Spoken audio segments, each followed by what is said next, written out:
In the dead of a West Virginia winter, when the wind came down off the ridge cold enough to crack a man's lips, and every tree in the hollow stood stripped and silver with ice, the apples on Marsh Hill were still ripening. Warm to the touch, some folks swore, sweet as anything God ever made, or sweet as something that only wanted a person to believe God had made it. Both things were said in Blackwood Hollow, and for 100 years, nobody had troubled themselves much over the difference. To understand the fear that came later, a person first had to understand what that hill meant. Down in the hollow, the frost took everything. It killed the corn in October and blackened the gardens by All Saints, and by January, the whole valley lay flat and gray and starving under a sky the color of wet ash. But up in the marsh orchard, the branches hung heavy and red the year round. People drove in from 3 counties with baskets in the back of their trucks, and they paid whatever the family asked, and they were glad to. For 4 generations, that hill had fed the Marsh family fat, while everything around it went hungry. And nobody who ate those apples ever thought to ask how. Ada Marsh knew better than to ask, which was a different and more careful thing than not wondering. She was past 90, thin as a fence rail, and twice as hard to move. And every single time she passed the orchard gate, she lifted her hand and crossed herself. She had taught the boy to do the same before he was old enough to know what a cross was for. He had thought it was just something old women did, like humming hymns or salting doorways. It would be a long while before he understood they were crossing themselves against something. And by then, it would be far too late to matter. The boy's name was Caleb, and he was nobody in that family. His daddy had come from the poor branch, the ones who worked the land instead of owning it. And his daddy had died when Caleb was 8. So the boy grew up on scraps of the Marsh name and none of its money. What they gave him was work. He kept the family cemetery on the low side of the hill.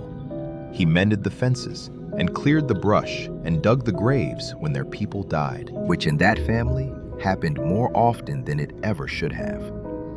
The rest of the Marshes wouldn't so much as touch a shovel to grave dirt. They handed it down to the poor boy the way a man hands down a coat too worn to sell. Caleb never once complained. He used to say that if a man could serve the living, he could surely spare a little service for the dead. He believed it, God help him. He truly did. He was a quiet one and a watching one. Ada said he was too gentle for his own good and too curious by half, and in a place like the Hollow, curiosity was a dangerous thing for a boy to carry. It began the way these things do, with an old man dying in his bed. Silas Marsh was the head of the family, then 84 years old, and the last of his generation, and he passed on a bitter night at the tail end of December. He went easy. No struggle, no fever, just an old man sighing his way out of the world in the small hours.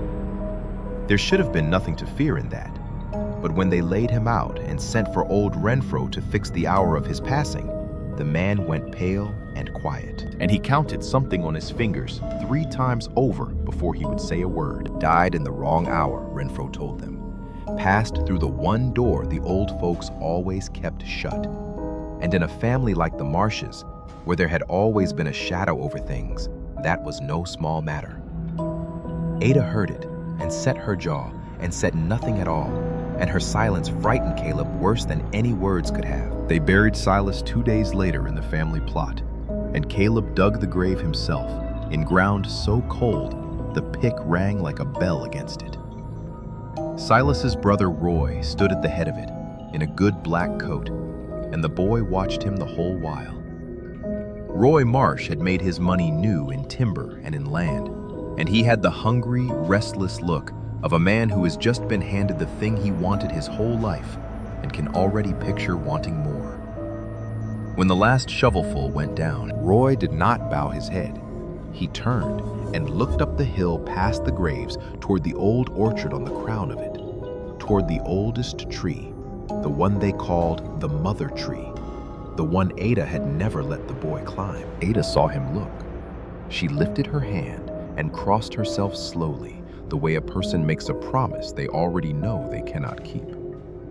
And she leaned close to Caleb at the graveside, close enough that he felt her breath cold against his ear. And she said the only thing she said all that day. "He's going to dig up there," she whispered. "God have mercy on us. That fool is going to dig." The boy told her he wouldn't.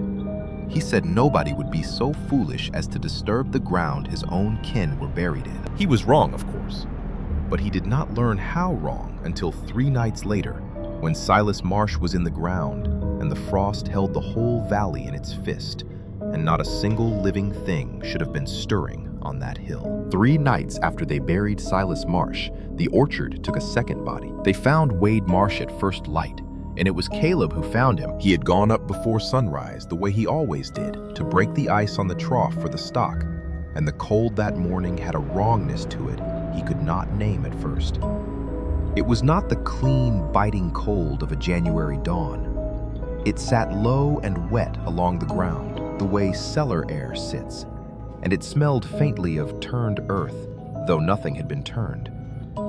Caleb noticed it the way a man notices a held breath without knowing why his own chest had gone tight, and he found himself walking slower than usual, as if some part of him already knew what waited at the top of the rise and wanted to put off the knowing a little longer. He saw the shape under the mother tree before he understood what he was seeing. For one long moment, his mind offered him the kindest explanation it could find. A sack of feed fallen from someone's shoulder. A calf down in the frost, tangled in its own legs. Then the shape resolved itself into a man, and the man was Wade. Wade Marsh lay on his side, with his knees drawn up nearly to his chest, and his arms locked tight across it, fists balled beneath his chin, the way a child sleeps against the cold. But no sleeping man's hands looked like that. The fingers were curled so hard, the nails had split at the quick, and dirt was packed into every crack of them. Black dirt ground in deep, as if he had spent the last of his strength clawing at something that would not give. His mouth hung open, and it too was packed with earth, dark and damp, crusted at the corners of his lips like a man who had eaten it in handfuls, and then kept eating past the point any living throat could bear. Caleb did not go to him at first.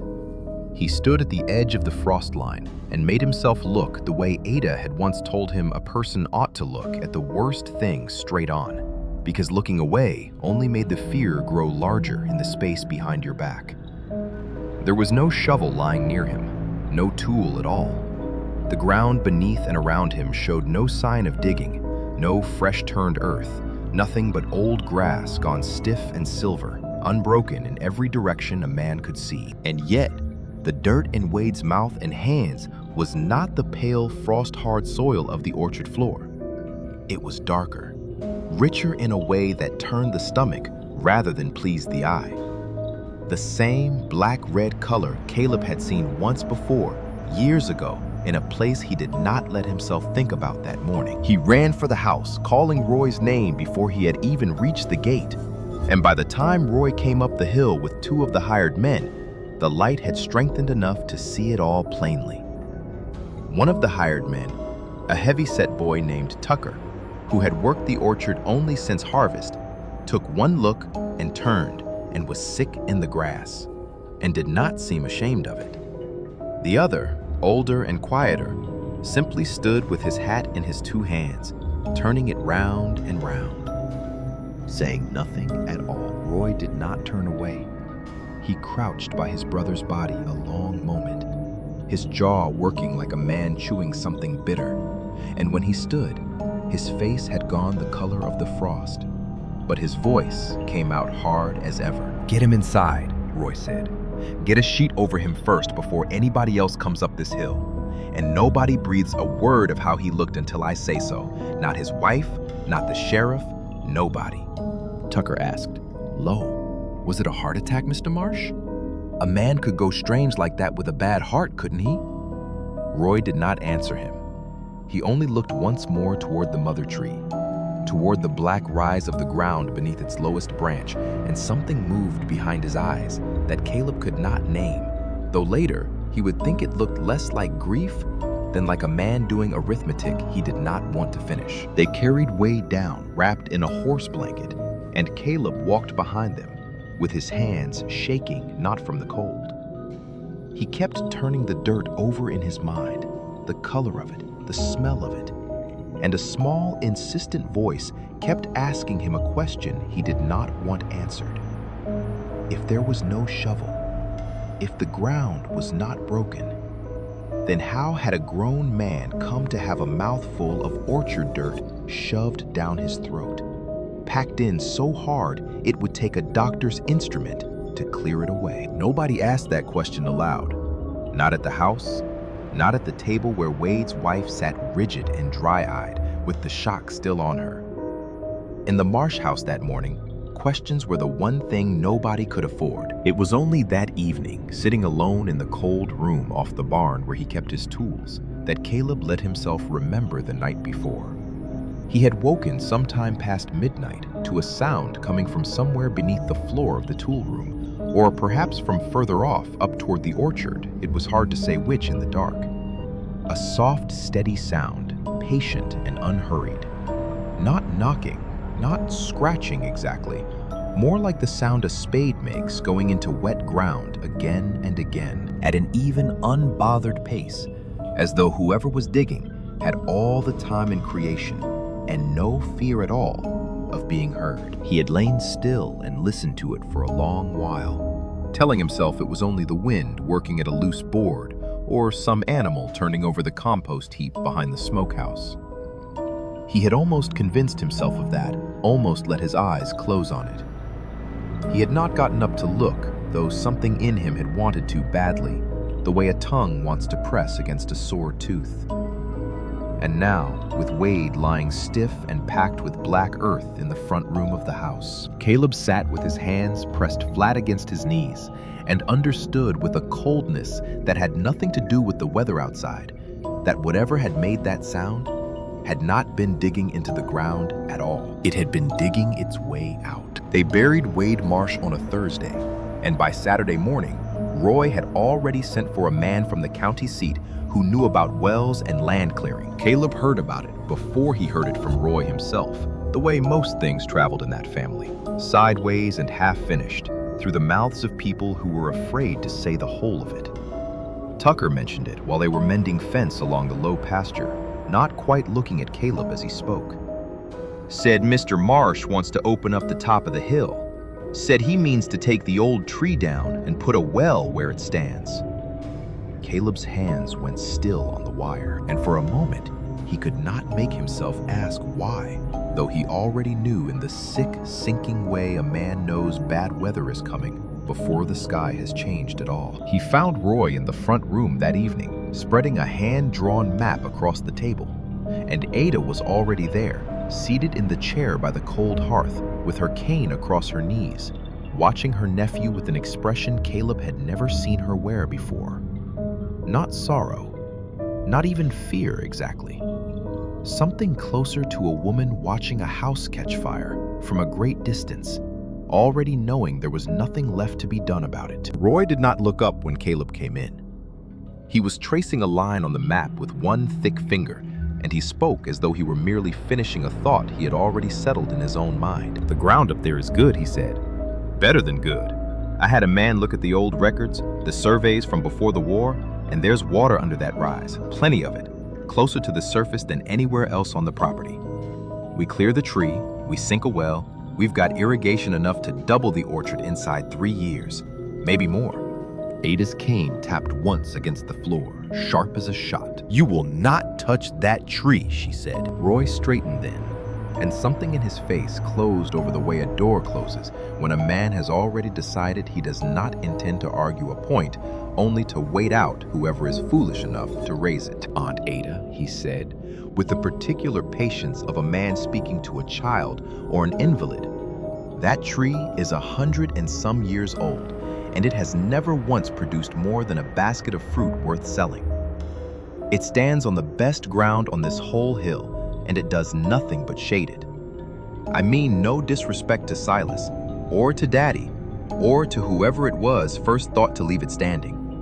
But I have got a family to feed and a business to grow, and I am not going to let sentiment over an old apple tree stand in the way of either one. It is not sentiment, Ada said, and her voice had dropped low the way it did when she meant to be believed rather than merely heard. Silas told you himself. He told your father before you and his father told him. That ground is not to be opened. Not the tree, not the roots, not 1 foot of earth around it. That was the one rule this family kept for 100 years, Roy Marsh, and it kept us fed the whole while. You break it now, after what happened to your own brother not a week in the ground? And you tell me that is wisdom. Wade died of a bad heart, Roy said too quickly, and something in the quickness of it made Caleb's skin go cold. Doctor said as much himself. The doctor said what you paid him to say, Ada answered. And you know it same as I do. For a moment, neither of them spoke, and the only sound in the room was the wind working at the shutters and Caleb standing very still by the door, feeling as though he had wandered into a conversation that had been going on for decades before he was ever born and would go on long after he left the room. It was Renfro who broke the silence, though Caleb had not even seen the old conjure man come in behind him. Renfro had a way of arriving in a room like a draft finds its way under a door unnoticed until you felt the chill of it. Now Mrs. Marsh has got a point worth hearing, Renfro said, easing himself into the chair nearest the fire without being asked. There's an old kind of remembrance ground in these hills, ground a family keeps quiet and tends careful, generation on generation, and don't nobody dig into on account of what might come up with it. I've heard the old stories about this particular hill, same as anybody in the hollow has. Don't hurt a thing to leave a tree be, Mr. Marsh, when leaving it be has kept your family eating good for this long. Roy looked at him with open contempt. You're telling me a tree is holding this family together? He said. A tree and some old wives' foolishness about doors and hours, same as got poured into my brother's ear before he died, frightened half to death over nothing. I'll tell you what's held this family together. Hard land and harder work, and a willingness to do what needs doing. When the old ways stop paying for themselves, that ground up there is the richest on the whole hill, and it has been sitting idle under superstition for 100 years. Tomorrow morning, I am taking a crew up and I am clearing it, and I would consider it a kindness if the two of you would keep your opinions on the matter to yourselves after tonight. Ada rose from her chair slowly, leaning hard on the cane, and for a moment, Caleb thought she meant to strike her nephew with it. Instead, she only stood very straight and looked at him the way a person looks at something already lost. You feed it enough, and it stays quiet, she said. That was always the bargain. You dig it up, boy, and you are not asking it for anything anymore. You are waking it up and asking it what it wants. Roy laughed short and hard and rolled the map back into a tight cylinder. Tomorrow morning, he said again to no one in particular, and walked out of the room without another word. Ada stood a moment longer in the firelight, and when she finally looked at Caleb, there was something in her face he would not understand the full weight of for many days yet, though it frightened him even then, the way a man is frightened by a warning he cannot translate. Get some sleep if you can, boy, she said quietly. Tomorrow is going to be a very long day. Morning came, gray and still, the kind of cold that settled into a man's teeth before he'd taken 3 steps outside. Roy had the crew up on the hill before the sun had properly cleared the ridge, Caleb among them, along with Tucker and the older hired man, whose name Caleb had finally learned was Dell. Roy walked ahead of them all with an axe over one shoulder and a rolled surveyor's map under the other arm, moving like a man in a hurry to outrun his own better judgment. The cold on top of that hill was not like the cold in the hollow below. Caleb noticed it the moment they crested the rise, a wrongness in the air that had nothing to do with the wind. It sat close to the ground, thick and wet, the way cellar air sits, and beneath the frost-crusted grass, there was a smell that had no business being there in the dead of winter, faint and dark and mineral, like a wound just beginning to bleed. Dell noticed it too.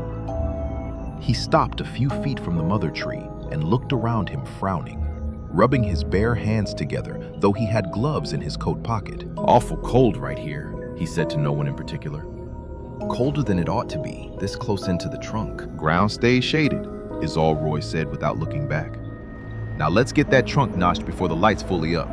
I want the well dug and cased before the week's out. They worked the axe in shifts, and the tree came down harder than a 100-year trunk had any right to, groaning and shifting long after the cut should have finished it, until it fell at last with a sound that seemed to travel down into the ground rather than out across the air. When the stump was cleared and the roots grubbed out, Roy paced off a spot a few feet from where the trunk had stood, right at the heart of where its shade had always fallen, and drove a stake into the earth. Here, he said. Dig here. Caleb took up the mattock first, more from habit than instruction, and the moment the blade bit into the soil, he understood that something was deeply wrong with it. The ground beneath the frost line was not the pale gray clay that covered the rest of the hill. It was dark, almost black in the shadow, but where the morning light touched it, the color came up wrong. A deep, wet, red-brown, the exact color of old blood, gone tacky in the cold. And the smell that rose with each strike of the mattock was thick and close, coppery, faintly rotten. The smell of a slaughterhouse floor, rather than turned earth. Never seen dirt like that in my life, Del muttered, crouching to rub a pinch of it between his fingers, before flinging it away as though it had burned him. Tucker said nothing at all.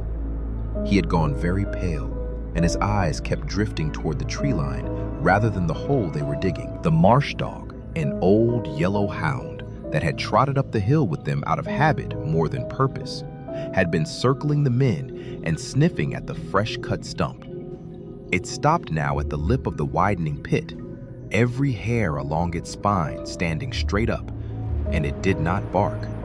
It backed away one slow step at a time, low growls catching in its throat, and then it turned and bolted down the hill toward the house at a dead run and did not look back once. There goes your good sense walking off on 4 legs, Del said, trying and failing to make it sound like a joke. Then dig or go trail after it, Roy snapped.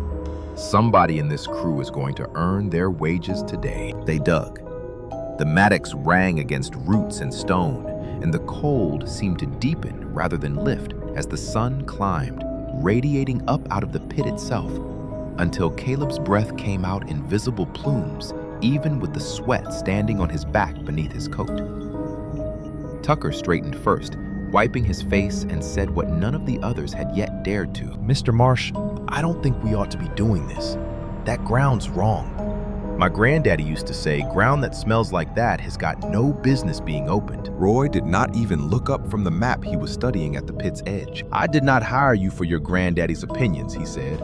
I hired you to dig. Now dig. Caleb bent back to the work because there was nothing else to do, and it was his own mattock 3 strikes later that struck something that was not root and was not stone. The tool jarred to a dead stop in his hands, with a sound like a knuckle rapping on a door, dull and solid, and entirely wrong for buried ground. What is that? Roy said, already moving toward the hole. Wood, some old fence post. Caleb did not answer. He knelt at the edge of the pit and began clearing the loosened earth away by hand because some instinct in him did not want to strike whatever lay beneath a second time. The soil came away in wet clumps, darker and heavier the deeper his fingers went. And then his hand brushed against something smooth and hard and not entirely cold, and he snatched it back as though he had touched a live coal. For a moment, none of them moved. Then, slowly, the thing his fingers had uncovered came clear in the weak morning light, rising up out of the red-black earth at the bottom of the hole. It was a hand. A human hand. The fingers curled and rigid, reaching straight up out of the ground, as though it had been reaching that way unanswered for a very long time. Nobody moved for what felt like a very long time. The hand hung there against the dark earth, fingers curled toward the gray sky, and the wind moving through the bare branches around them seemed for a moment to be the only living sound left on the hill. It was Roy who broke first, though not the way Caleb expected. He did not step back. He stepped forward, dropping to his knees at the lip of the pit and clawing at the soil with his bare hands, working with a kind of fevered urgency that had nothing to do with fear and everything to do with the man who could not stand not knowing. "Get me a light down here," he said. And Dell fetched the lantern from the wagon with hands that shook so badly the flame guttered twice before it caught. The body came clear slowly, the earth peeling back from it in wet clumps, the color of an old wound. It was a woman, or had been. She lay on her side with her knees drawn up hard against her chest and her arms locked across it. The same terrible posture Caleb had seen twice already in the space of a week, though this woman had lain that way far longer than either of the men who died wearing it. Her hair had come away from her scalp in dark ropes tangled with roots. What remained of her face was turned down against the earth, mercifully hidden. Around her throat and at both wrists and at both ankles, the lantern light caught the dull gleam of iron. 5 stakes, hand-forged and thick as a man's thumb, driven down through loops of rusted wire and deep into the clay beneath her, pinning her to the ground the way a man pins a snake he means never to let move again. There was no coffin, no marker, no trace that anyone had ever meant this burial to be found or mourned or remembered by any name at all. Tucker made a sound low in his throat and turned away, one hand pressed hard over his mouth. Dell simply stood with the lantern shaking in his grip, staring, saying nothing. Caleb found he could not look away, though every part of him wanted to. He kept seeing without wanting to the shape of those iron stakes and understanding in some part of his mind he would have given anything to silence exactly what kind of binding they had been meant to hold. Roy stood slowly wiping his hands on his trousers as though that alone could clean them. And when he spoke, his voice had gone flat and hard in a way Caleb had never heard from him before. "Fill it back in," he said. Mr. Marsh, Dell started. "We ought to call the sheriff. This is a body, a real." "Fill it back in," Roy said again, louder.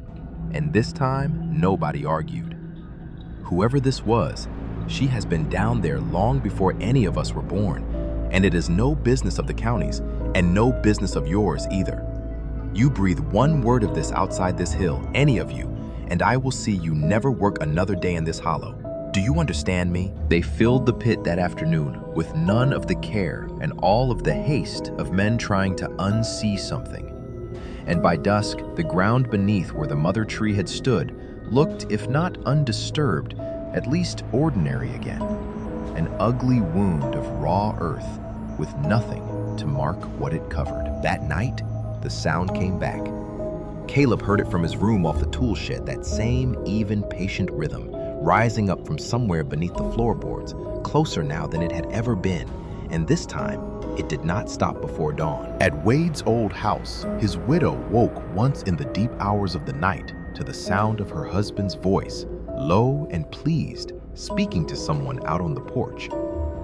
She would say afterward that it had been so plainly, warmly Wade's own voice that she had simply rolled over and gone back to sleep, thinking he'd gotten up for water and fallen to talking with one of his brothers come by late. It was only near dawn, reaching for him and finding the bed empty and cold beside her, that she rose and went looking and found the porch bare and silent under a sky just beginning to gray. She found him an hour later, out past the fence line in the frost, curled on his side with his knees drawn to his chest and his hands locked hard across it. The nails on both hands had torn away at the quick.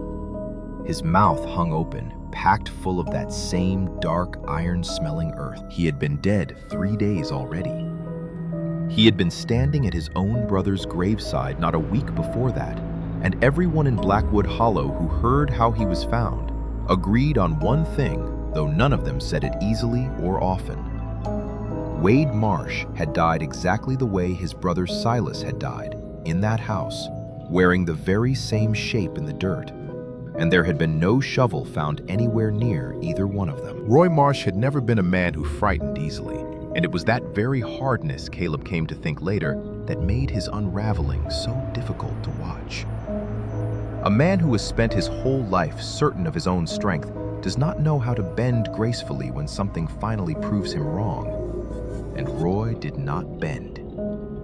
He simply began, piece by piece, to break the way a beam breaks under a weight it was never built to carry, holding and holding until all at once, it does not hold at all. It started with small things. He stopped sleeping with the lamp out, then stopped sleeping much at all. And the hired men noticed him pacing the porch some nights well past midnight, a shotgun across his knees, though there was nothing in these woods a shotgun could touch. He had Renfro's iron nails checked twice over, then had new ones driven in himself, muttering the whole while about foolishness and superstition, even as his hands shook too badly to hold the hammer steady. He grew thin. He stopped eating regular meals, and when he did eat, he ate standing, facing the window, as though sitting with his back to the glass had become more than he could bear. Then came the night the voice found him. He told Ada about it afterward, in a broken, halting way that Caleb only heard secondhand, though he never forgot the account once he'd heard it. Roy had woken past midnight to a soft knock at the back door and a voice on the other side of it, low and familiar, calling his name with a warmth that undid something in his chest before his mind had caught up to the wrongness of it. Roy? Come on out here, Roy. It's cold as anything out here, and I could use the company. It was Wade's voice. Not a rough approximation, not a half-remembered echo, but Wade exactly as he had sounded in life, right down to the particular easy way he always drew out his brother's name when he wanted something, the way he used to when he was after a favor or a laugh. Roy had sat bolt upright in bed, his heart slamming, and for one terrible moment, he had very nearly answered, before some last scrap of sense stopped his mouth. He told Ada he had clapped both hands over his own lips like a man holding in a scream, and sat frozen that way, while the voice outside grew first plaintive, then wounded, then toward the end, something colder and crueler entirely. You don't recognize your own brother Roy? You're going to let me freeze out here after what you did to me? You're the one sent me up that hill to dig. You're the one pushed me under first. Come out here and say sorry to my face at least. Come out here and look at me. Roy did not answer and did not open the door, and near dawn, the voice finally fell silent. When he worked up the nerve hours later to open the door and look, there was no one on the porch at all. But on the boards themselves, tracked in from the direction of the hill, was a single smeared line of dark red-black earth, 5 long finger marks dragged from the porch steps to the very threshold of the door, as though something had crawled the whole distance on its hands and knees, patient and unhurried, the way it did everything. From that night on, Roy did not sleep in the house at all. He had iron driven above every window, as well as every door had fresh charms buried at each corner, though Renfro's earlier ones had clearly done nothing, and burned lamps in every room until dawn each night, running up an oil bill that would have shamed him in ordinary times. He hired 2 men from outside the hollow to stand watch at his gate after dark, paying them double what the work was worth. Men who did not know the family and had not heard the stories, and who took the money without asking too many questions. One of the 2 watchmen was the same hired hand who had helped dig up the pit weeks before, the one they called Tucker. He lasted only 4 nights at his post before it took him too. The other watchman, standing not 6 feet away when it happened, told it afterward with his hands still trembling so badly he could barely hold his coffee cup steady.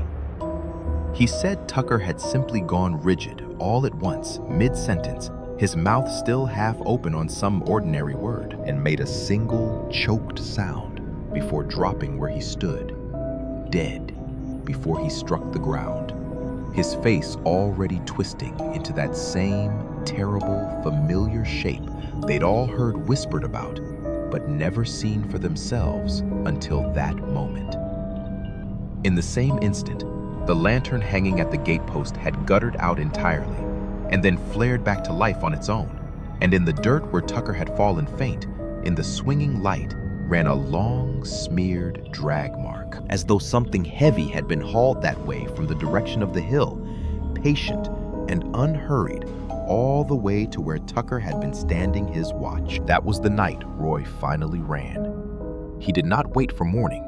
He bundled his wife and children into the truck in the dead dark hours before sunrise and drove them to kin 2 counties over, abandoning the great house, the barns, the whole of his inheritance, without so much as a backward glance at the hill that had made him rich. He believed Caleb was certain that distance alone would be enough to save him, that a man could simply outrun a thing by putting enough miles of dark road behind him. He had forgotten, or had never truly believed in the first place, the one thing Ada had said plainly from the very start, the one truth that made distance worthless. It did not hunt a place, it hunted a bloodline, and a bloodline, unlike a house, could not simply be driven away from in the dark. Caleb left Lily with a cousin of Della's who had finally agreed to mind her for a few days and set out on foot and then by a borrowed truck for the far side of the county, where Ada had told him a man named Amos Kell kept a small place at the edge of the deep woods. 2 counties over, folks called him, though in truth it was closer to 1.5. A long, gray, miserable drive through freezing rain that turned the road to soup by the time Caleb finally found the turnoff. He had heard of Amos Kell before, the way a person hears of any figure who lives mostly in other people's stories rather than in plain sight. Some called him a water witch on account of how he could find a well with nothing but a forked stick and a patient hand. Others called him a land reader, which came closer to the truth, though it undersold what the old man actually did. Caleb had heard it said that landowners paid Amos good money to walk their property before they'd break ground for a house or a grave, and that more than once he had walked a rich man's finest acreage, planted his stick in the earth, and told the man plainly to build somewhere else, that the ground was sour no matter how sweet it looked on paper. It was said he had turned away more paying work over the years than most men in the county had ever earned. The house itself was small and neat, set back from the road behind a stand of black walnut trees, and Amos Kell answered the door himself before Caleb had even finished knocking. He was thin, stooped, white-haired, with a face so deeply lined it seemed carved rather than aged, and he carried a length of polished hickory that Caleb understood at once was not merely for walking. "You've got the look of a man who's seen something he can't put down," Amos said, before Caleb had spoken a single word. "Come in out of that rain then. Whatever it is, it'll keep telling itself while you dry off." Caleb told him everything, sitting at a scrubbed pine table, while rain drummed against the windows, and Amos listened without once interrupting, his pale eyes fixed somewhere past Caleb's shoulder, his weathered hands very still around a cup of coffee he did not drink. When Caleb finally described the body they had uncovered, the iron stakes, the wire, the missing coffin, something changed in the old man's face, a tightening around the eyes that had nothing to do with age. "Blackwood Hollow," Amos said slowly, half to himself. "I have heard the name of that ridge a long while. There's talk, old talk mostly gone quiet now, about a piece of ground up that way that ran rich beyond all reason, generation on generation, in a hollow where everything else scraped along poor as dirt. I always wondered at that when I heard it. Ground doesn't give like that for free. Not honest ground, anyhow." "You know what it is?" then Caleb said. "What was done to her?" Amos set down his cup and folded his hands. "I know the shape of it," he said. "I can't say for certain until I've walked the ground myself and read what's under it with my own hands. But I'll tell you what I suspect, and you tell me if it fits what you saw. There's an old, ugly practice older than this country, older than most anything written down. Folks wanting to bind a piece of land to make it hold fast to a fortune and never let it slip used to speak of binding it with something living. Not an animal, not a charm bought at a crossroads. A person. A person buried alive at the heart of the ground they meant to bind. so that whatever grief and rage and unanswered longing was in them when they went down would seep into the earth itself and hold it fast, keep it rich, keep it theirs, generation after generation. Caleb felt the color go out of his own face. And the family that did the binding, he said, they just kept living off that. They kept living off it. Amos agreed, quiet. And every so often, the binding demands a little blood back. Same family's blood, to keep it satisfied and quiet in the ground. That's your rich hill that never freezes, son. That's your generations of good fortune nobody in the family ever asked too hard about. What you dug up under that tree wasn't some old grave disturbed by accident.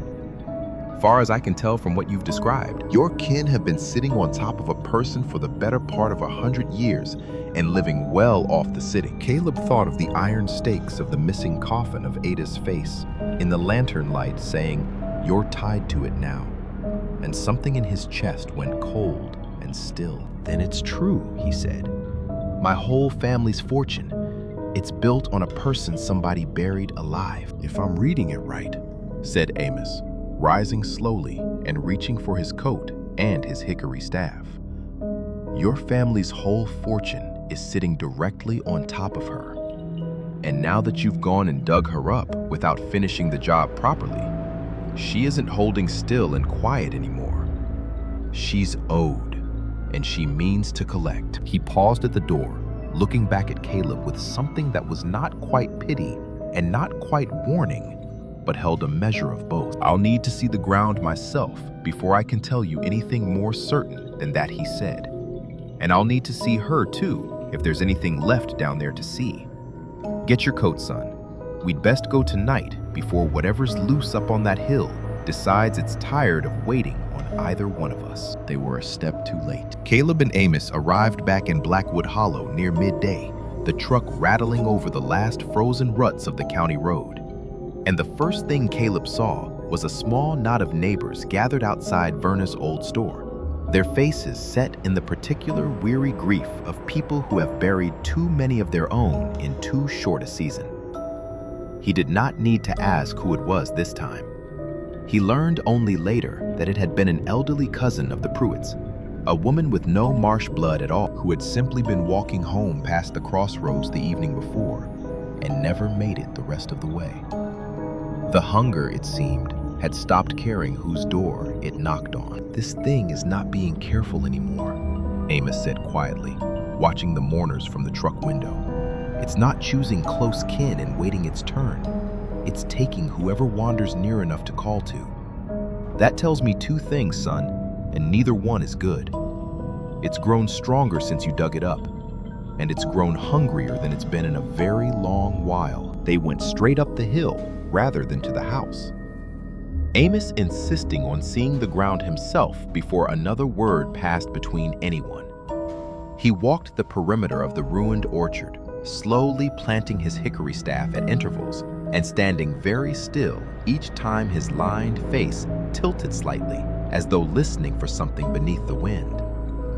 When he reached the raw, filled-in wound where the mother tree had stood, he stopped altogether, and Caleb watched a shadow of genuine dread cross the old man's features for the first time since they'd met. This ground is sick with grief, Amos said, crouching to press his palm flat against the frozen earth. Sick clean through. Whoever named this hill blessed never understood what they were naming. This is grieving ground, and it has been made to hold its grief in silence 100 years past when it should have been let go. Dig here again, he said. I need to see her with my own eyes before I can tell you what can be undone. Caleb's stomach turned at the thought of opening that ground a second time, but he took up the mattock without argument, and this time, Amos worked alongside him, his old hands surprisingly steady as they cleared the last of the packed soil away.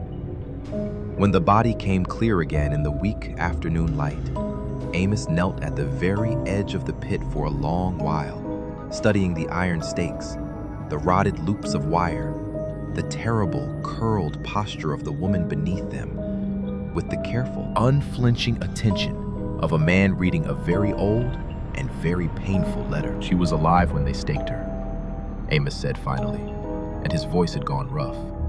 You can see it plain if you know what to look for. Look at the fingers, the nails torn down to nothing, every one of them clawed through the joint. A body doesn't do that after death, son. Only a body still breathing claws at the dirt around it, trying to find its way back up to air. Whoever did this to her buried her living and staked her down so she couldn't fight her way clear before the ground finished its work on her. Caleb had known it in some buried, unspoken part of himself from the very first moment he touched that reaching hand. Hearing it said plain in Amos's flat, grieving voice was a different thing entirely, and he had to turn away from the pit and breathe hard against the nausea rising in his throat. That sound you've been hearing at night?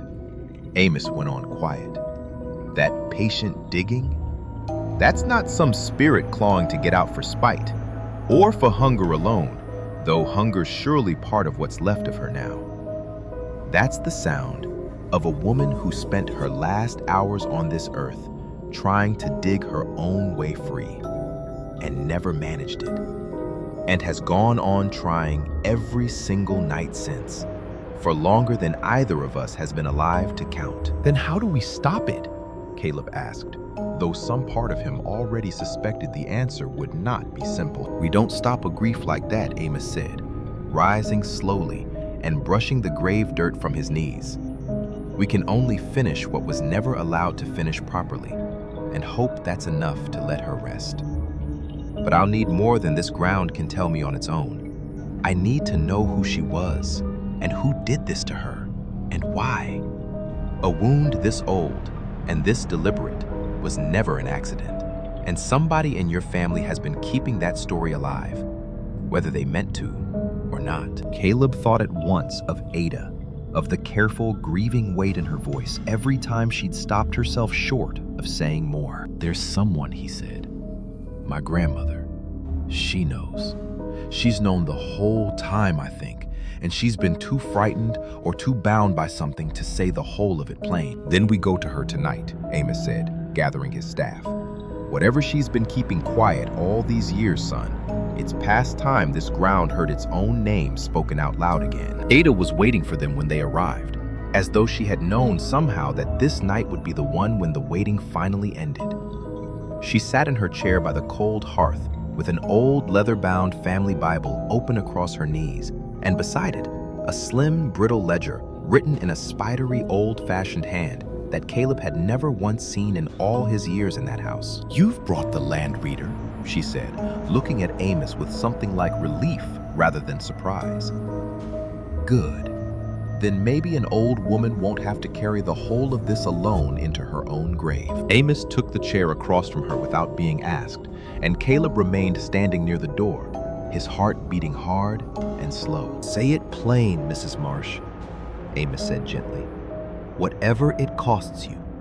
This ground has waited long enough on the truth. Ada's hands trembled over the brittle pages of the ledger, and when she began to speak, her voice was thin but steady.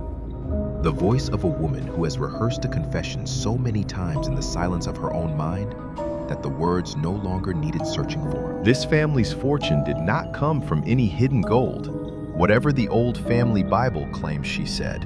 And here she turned the book so Amos and Caleb could see the faded, careful script recording how Josiah Marsh, first of this line, had supposedly unearthed a chest of buried coin while clearing new ground. God's own providence smiling on an honest, hard-working man. Every child in this family has grown up reading that story and believing it word for word. It is alive for generations deep. And I am likely the last living soul who knows exactly how deep the lie runs. The truth, Ada went on, is that the hill was never Josiah's to clear in the first place. It belonged to a young widow named Eleanor Hale. Her husband Thomas had died young and was buried on that rise, and Eleanor kept the ground faithfully afterward, tending his grave, refusing every offer to sell, no matter how the offers grew. Josiah wanted that hill badly, worse than he had ever wanted anything, because a traveling land reader passing through, much like yourself, Mr. Kell, had told him the ground held a vein of fortune in it, unlike any other in the county if a man knew how to wake it properly.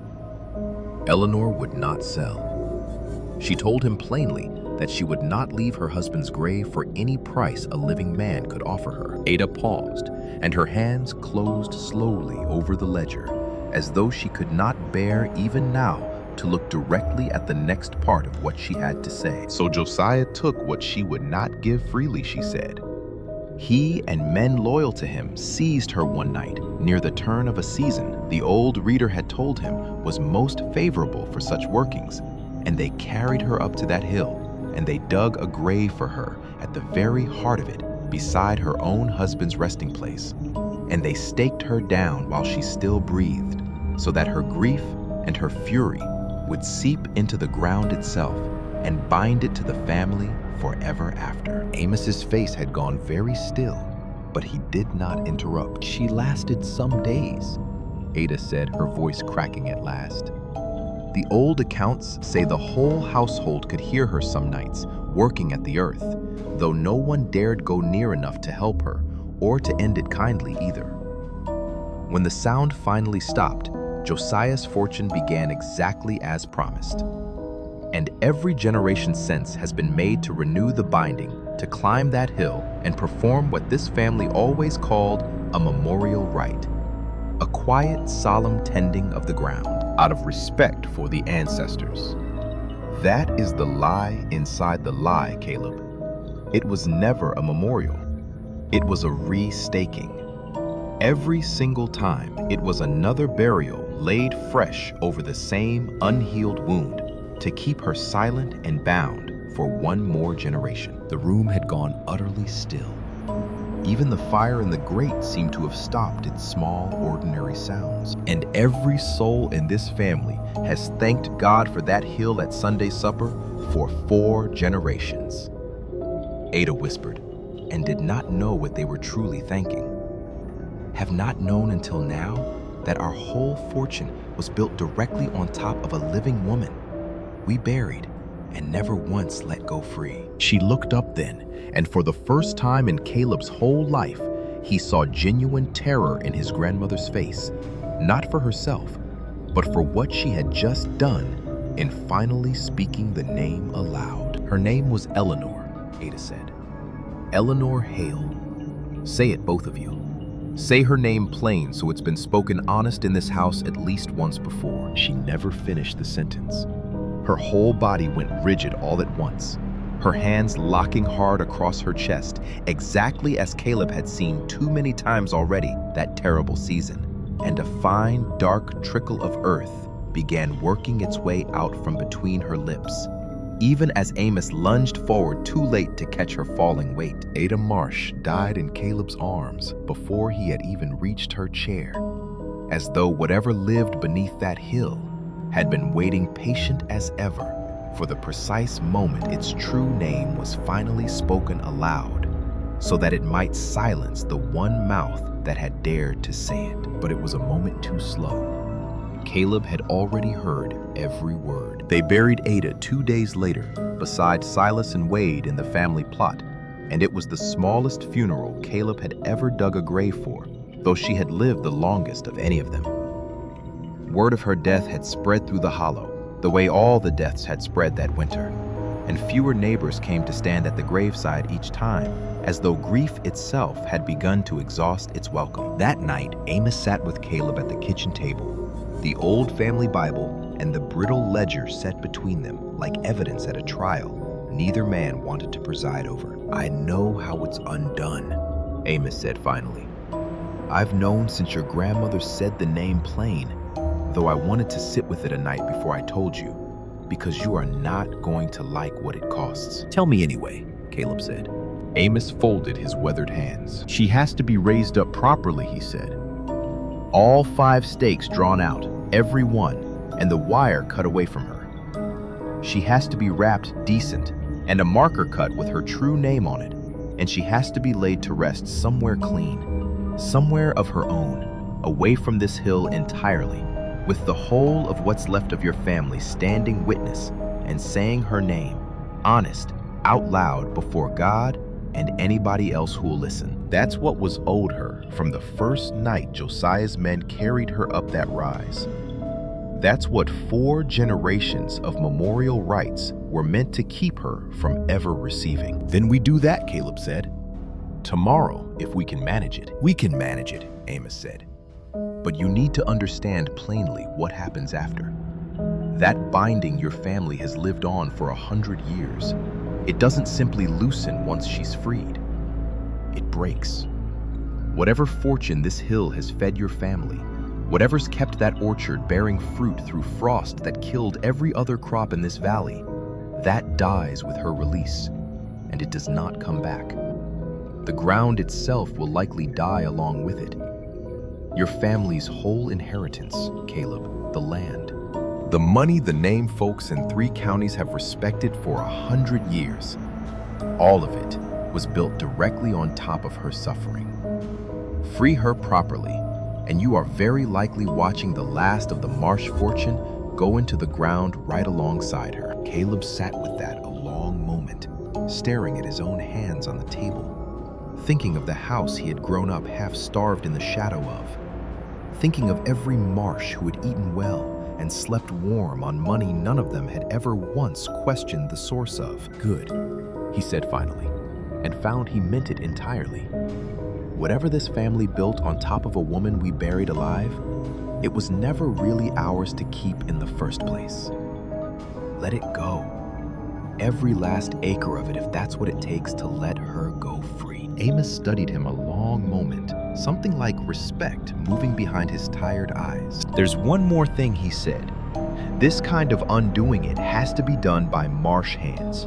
Not mine, not any hired man's. The wrong that was done by this family generation on generation. And it has to be this family that finally sets it right. You understand what that means, don't you, son? Caleb understood exactly what it meant, and the understanding sat heavy and cold in his chest. Roy, he said. He found his uncle the following afternoon, holed up in a dim back bedroom at his wife's people's place 2 counties over, unshaven, hollow-eyed, jumping half out of his skin when Caleb knocked. Roy looked, Caleb thought, like a man who had aged 15 years in the space of 3 weeks, and something in that ruin of a face made it difficult even now to hold on to the anger Caleb had been carrying toward him the whole drive over. You shouldn't have come, Roy said, backing away from the door. It hasn't found me yet. Don't you bring it here with you. It already knows where you are, Caleb said. It isn't the house it wants, Roy. It never was. There's only one way any of this ends, and you're the one who has to stand at the center of it. Roy's face crumpled. Then all at once, the last of his hardness finally giving way entirely, and he sank down onto the edge of the bed with his head in his hands. I knew, he said, muffled, broken. God forgive me. I knew there was something under that ground before I ever touched a shovel to it. Silas told me half of it right before he died, tried to warn me plain, and I told myself he was just an old man rambling. I wanted that ground so badly, I made myself believe he was rambling. I did this, Caleb. I woke her. I killed my own brother doing it, and Della and Verna and God knows how many more before we're through counting. Then help me finish it right, Caleb said. Not for the land, not for what's left of this family's name. For her. She's owed at least that much from every one of us, and you more than most. Roy looked up at him, his eyes wet and hollow, and after a long moment, he nodded. Tell me where and when, he said. I'll stand wherever you need me to stand. God help me, I'll say sorry to her myself if that's what it takes. They set the night for the dark of the new moon. The same turn of season Amos said that the old land reader had once named most favorable for such workings, and therefore the truest hour to undo one. They went up the hill in the dead dark of the new moon, 3 lanterns swinging small and yellow against a blackness so complete it seemed to swallow the light whole before it traveled more than a few feet. Amos had insisted on the hour, precisely the same turn of night the old accounts named for such workings, and he had laid out a plain, spare altar at the graveside himself. Nothing but a bowl of clean water, a single candle, a length of white cloth, and a rough wooden marker already carved with 2 words. Eleanor Hale. Dig careful, Amos said low. However this goes, don't you dare strike her with the blade of anything. She suffered enough, edges against her. Caleb and Roy worked the shovels together, side by side, in a silence broken only by the ragged sound of their own breathing and the small, steady scrape of iron through half-frozen ground. The cold on that hill was worse than Caleb had ever felt it, a cold that seemed to rise up out of the earth itself rather than fall from the sky. And long before the first stake came into view, he felt the same low, patient thrum beneath his boots that he had heard through his own floorboards weeks before. Except now, it was not a sound at all. It was a pulse. If it calls out, Amos said, watching them work, his own hands never leaving the worn hickory staff. If it wears a voice you know, you do not answer it, and you do not stop digging. Do you hear me, both of you? Whatever happens, the digging does not stop until every stake is clear. The first stake came free at Caleb's hands, The iron groaning as it tore loose from the packed clay, and the moment it broke the surface, the whole hillside seemed to shudder, a long, slow shifting beneath their feet, like something enormous turning over in its sleep. The second stake at her far ankle came harder, and when it finally gave way, every bare branch on the ruined orchard trembled at once, though there was not a breath of wind to move them. The sound began then in earnest, that patient, familiar rhythm, except now it did not come from one direction alone. It rose up from every corner of the hill at once, low and steady, as though the whole ground beneath them had begun clawing at itself from the inside. Third stake, Amos called, and Roy's hands were shaking so badly it took him 3 attempts to work the iron free.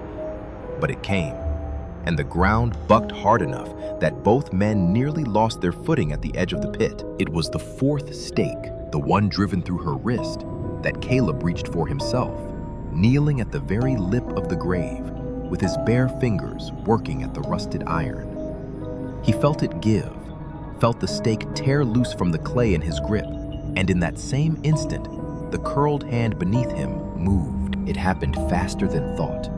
5 fingers, cold as river water in January, closed hard around Caleb's own wrist and pulled, and the strength in that grip was nothing like a body long dead ought to possess. A strength that dragged him half over the edge of the pit before he had even managed to cry out.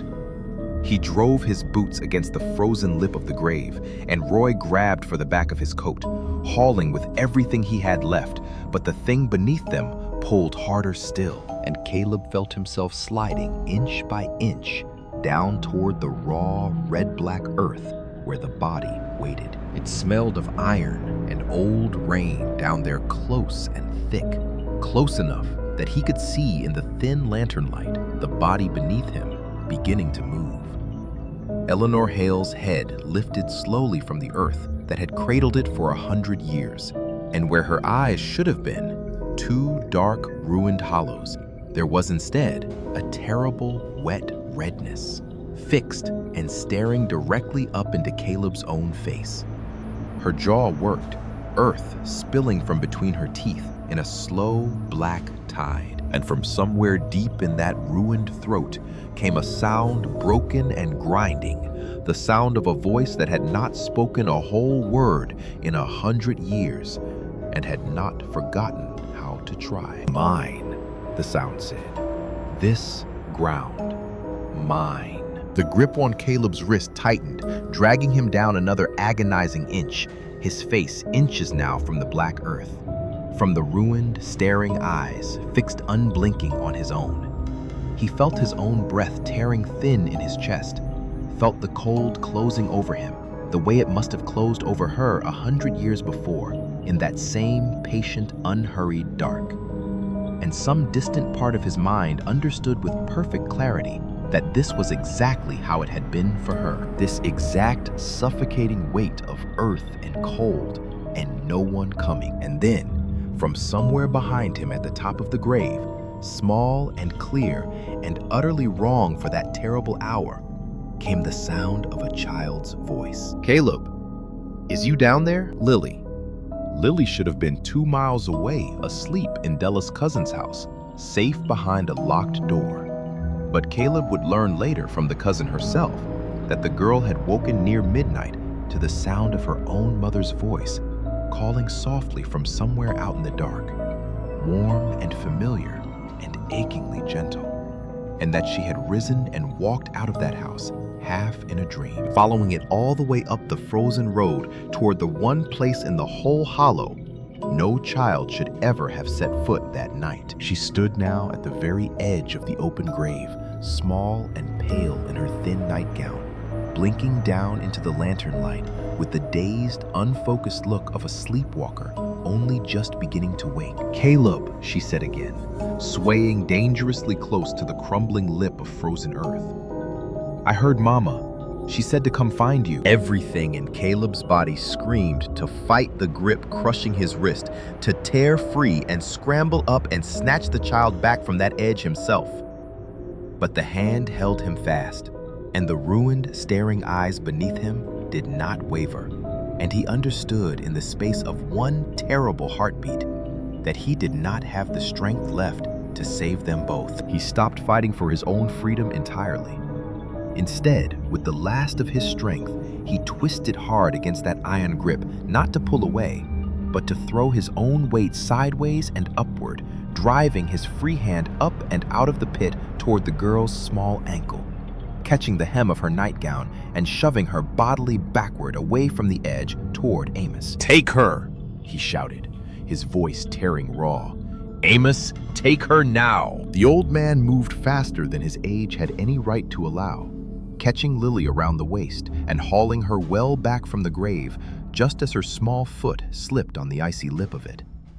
And in that same instant, the grip on Caleb's wrist went slack. It happened so suddenly, he nearly toppled forward from the release alone. He looked down, gasping, and saw the ruined, staring eyes beneath him had gone still fixed, not on him any longer, but on the space where the child had just been standing. And something in that terrible face, for one fleeting heartbeat, was not hunger at all. It was something closer to recognition. A woman who had once 100 years before chosen to lose everything rather than abandon someone she loved, watching a man do nearly the very same thing in front of her. Roy hauled Caleb the rest of the way up and out of the pit, both of them collapsing onto the frozen ground, gasping. And it was in that same moment that Roy's own nerve, held together by threads for weeks already, finally snapped entirely. He scrambled back from the grave on his hands and knees, then turned and bolted down the slope in blind panic, straight through the ruined orchard toward the dark tree line beyond. He did not get far. The ground beneath him gave way all at once, a wide, sudden collapse of the loosened red-black earth, swallowing him to the waist. And though he clawed and screamed and reached for anything solid, there was nothing solid left to reach. Caleb watched, unable to move, unable to help, as the earth closed slowly over his uncle, exactly the way it must have closed 100 years before, over a woman who had never done anything to deserve it. "I know my fault," Roy screamed, his voice cracking apart. "Caleb, I know it! I know it! Tell her I'm sorry! Tell her!" The ground took the rest of his words, along with the rest of him, and then the hillside went utterly, completely still. Amos was the one who finally moved first, kneeling back at the true grave with Lily held tight and trembling against his side, and reaching down to draw the last stake free from around Eleanor's throat with hands that did not shake at all. "I release you from this ground," he said, his voice carrying strange and clear across the silent hill.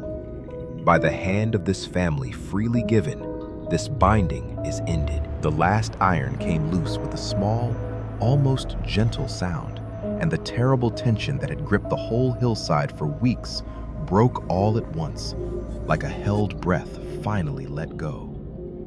The staring eyes closed.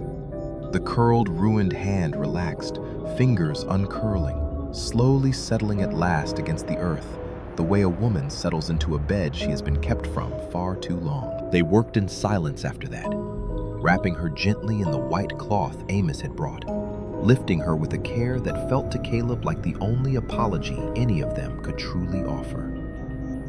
He knelt at the graveside himself this last time, and though no one had told him what words to say, they came to him plainly enough. "Eleanor Hale," he said, "on behalf of every generation of my family that profited from what was done to you, I am sorry. We cannot give you back the years that were taken.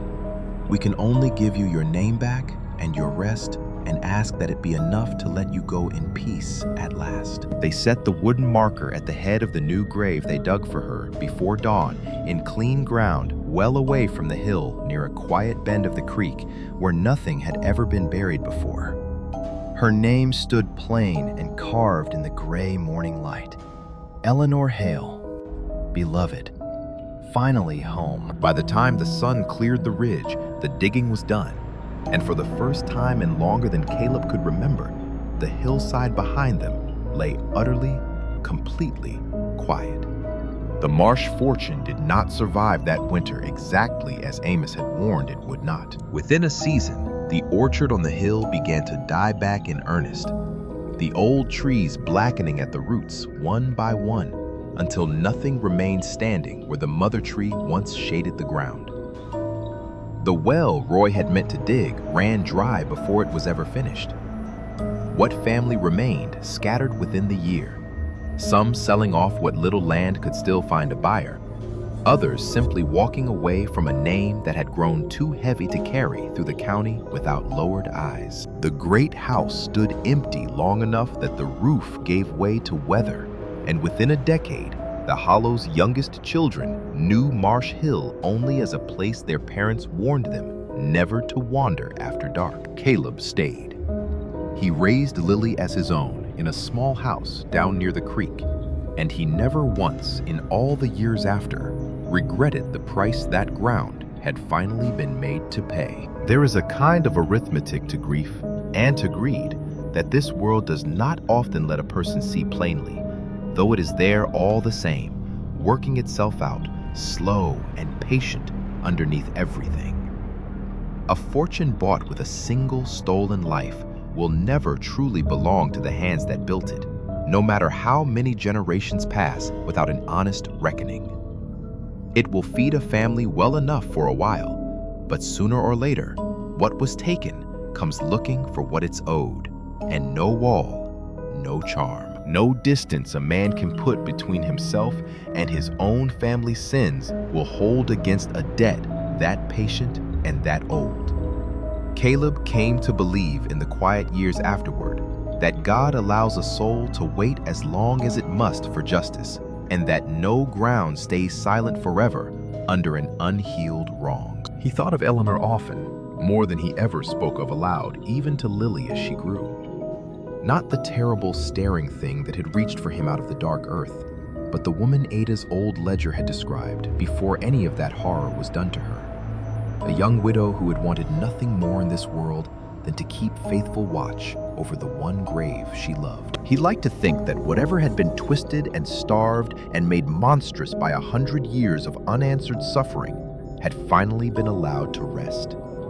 That whatever mercy still belonged to her had found its way home at last, the way he prayed some quiet Sunday mornings that mercy finds its way to all of us in the end, however long the waiting. He tended her grave by the creek himself every month without fail, and in time the neighbors who passed that quiet bend of water began to do the same, laying a small stone or a fresh flower without quite being able to say why they felt moved to. Caleb never told most of them the whole story.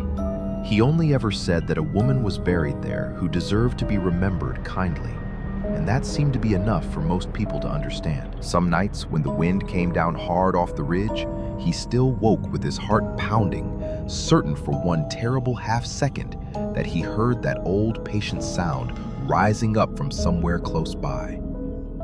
It never was. The 5 faint scars circling his own wrist, pale and thin as thread, were the only mark that winter ever truly left on him. And he came to think of them less as a wound than as a kind of quiet, private scripture. A reminder written on his own skin of exactly what a debt like that costs and exactly what it takes to finally set one down. If a story like this teaches anything worth carrying forward, it is only this. Whatever a person gains by another person's suffering was never truly theirs to keep, and the ground itself seems to know the difference, patient as it is, even when the living have long since forgotten. Faith. Caleb came to believe is not only for the easy hours. It is what a person leans on when the debts of the past finally come due. And it was faith, more than anything else, that let him stand in that graveyard and believe some rest is possible, even after the worst has already been done. So if you should ever find yourself walking past a hill nobody farms anymore, ground gone strange and red where nothing decent will grow, wild grass grown up thick and unbothered around it, do this old story a kindness. Let it lie. Don't go digging to satisfy your own curiosity, and don't go asking too loud what's under there and why. And if you're ever lying awake some cold, quiet night and you hear your own name called softly out of the dark, in a voice you have loved and grieved and would give almost anything to hear again, don't you answer it. Thank you for listening to this story tonight. If it stayed with you, we'd love to hear your thoughts in the comments below. And if you'd like to walk into more nights like this one with us, consider subscribing for the next tale from Blackwood Hollow and beyond.